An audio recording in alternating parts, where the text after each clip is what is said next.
Hi everyone. Happy New Year. Of course, it's your girl Shanice. If you are new here, make sure you're hitting that subscribe button. Also, turn on your bell so you get notified every time I post a new video.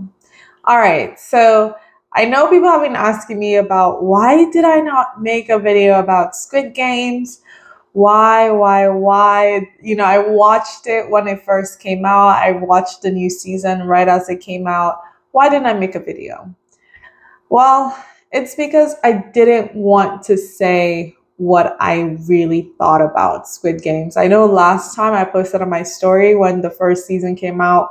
I posted on my stories. If you're following me on Instagram, you saw it.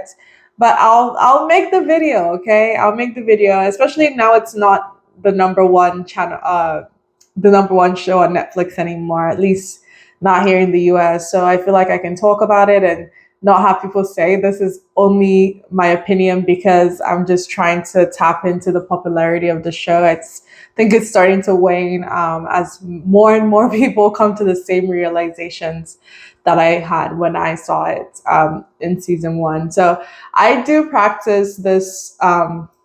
If you don't have anything nice to say, don't say anything at all, especially when it comes to something that people put a lot of effort into and, a lot of time and just energy went into making. I try not to like voice negative opinions about it.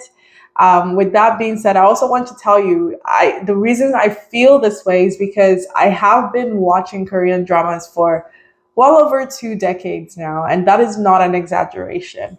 And so I have some thoughts, and honestly, these thoughts that I have are just mine, of course. I'm sure you feel differently, and you can let me know if you feel differently in the comments because I do want to hear what y'all think. But for those of you who might just be watching this and wondering, what are you talking about, Shanice?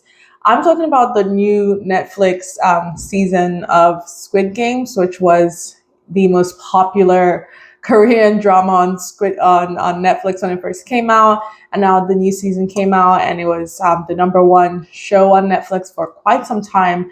It's fallen to number two as of the time of the making of this video. So again, Squid Games is a Korean show. It stars Lee Jung Jae, and this season prominently stars Lee Byung Hun, who is a huge name in Korean television. So lots and lots of big names in the show, and of course, we had like the most amazing cameo from Gong Yoo, which I think personally is why a lot of people watched season two, was just to continue looking at Gong Yoo.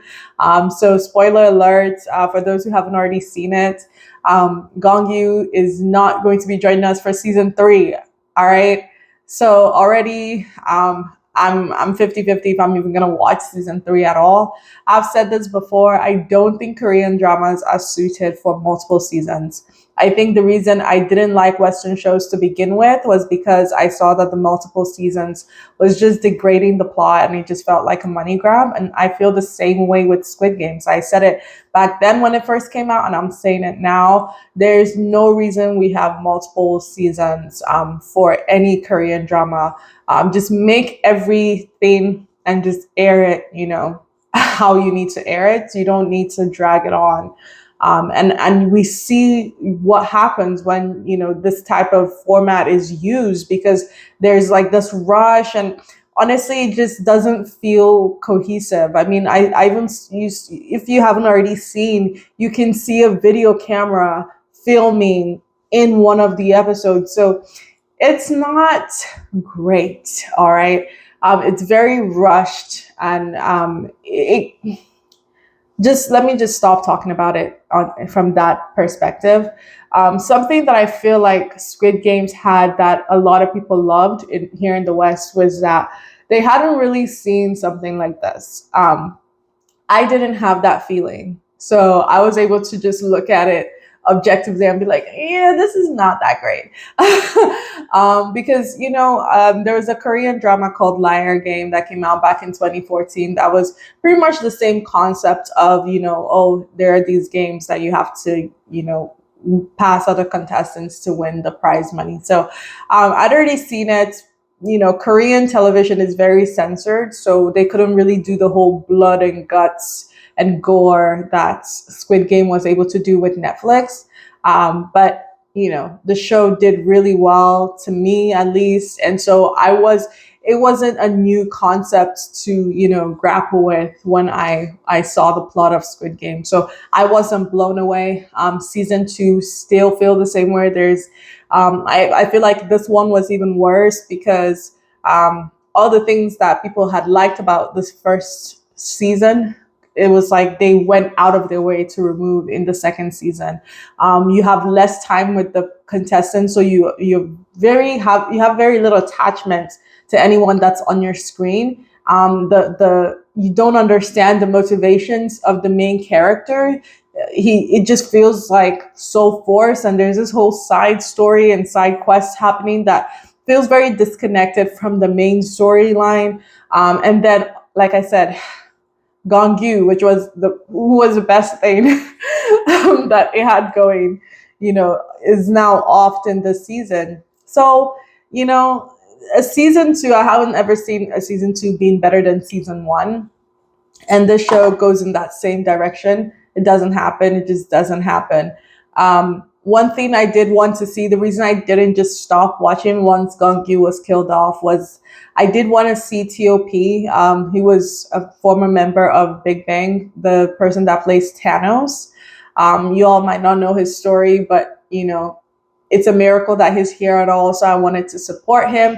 And I feel like the Thanos character added a little bit of flavor to the show.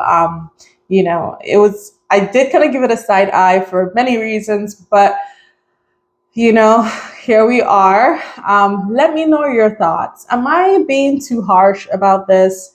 Did you feel like this was a way better show than I'm giving it credit for? Let me know in the comments, and let me know if there are other shows that you would like for me to talk about that maybe I haven't talked about just yet. All right. I love you guys. Thank you. Bye.